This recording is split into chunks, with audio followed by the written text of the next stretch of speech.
परसों ना दफर नमाज मैं चली वजू कर तो दफर कहने लगा मैं भी वजू करना तो मैं मसीके जमात ना वो करके चाहे मसीके चला गया तबा वजू करके नमाज पढ़ना जिले वजू कर पिछा मुड़ी वेसण ना फड़िया मैं तो कड़ाप देनी पई सिर पर मेरे को उठिया भी नहीं जावे घर बंदा होइया तो असी वेसण फड़ के उठी तो सिर इन्ना दुखदा वा ना बहुत ज़्यादा अल्लाह ताला से दस्या वक्त उठे पैर सोने दे आप शरीर में ठीक दे बुखार दे कर रहा छाती का जमा बहुत हो जाता थोड़ा सा दो दिन भी देख के आती वो है ना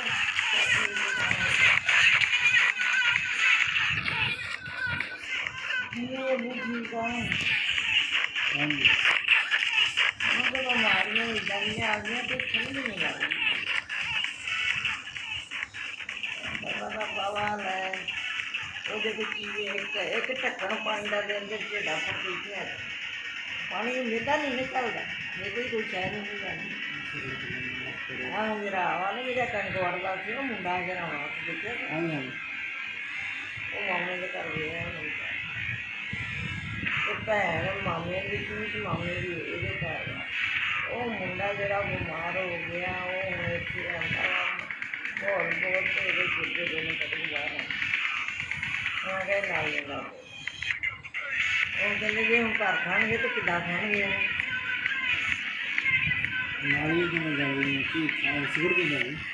अल्लाह जाने ये नहीं पता वो मैंने दे लो की उम्र थोड़ी उम्र बेचारे की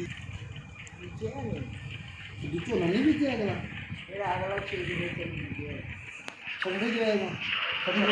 सर 12 के सटड़ी उड़ा के बैठे तो और कितने बीज वो पकड़ी तो नहीं और बीजते किसी ने गलत दसा 60 दिन की है नहीं बात दिन ज़्यादा लग गई वाह वो तो मैंने सारा 4 महीने होगा उन्हें आ नाट वाला कुछ बनाए थी ना लेकिन वहाँ से वो तो एडरी दो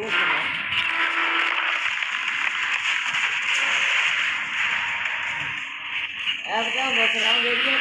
किसी चिड़िया में पल्ले पड़ रही है एक पानी मैच का नहीं लगा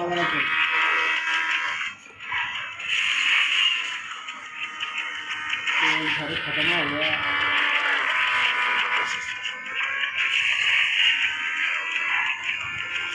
कोई पता नहीं सारा ना है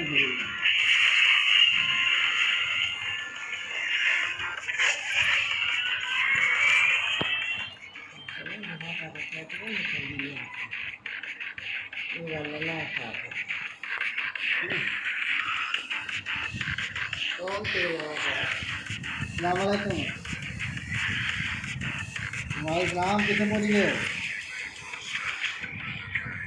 आयो आयो पिंड सीधी गल अच्छा रोड सड़क ते खड़े मैं उत्थे आ रहा था और कितना लोड करेंगे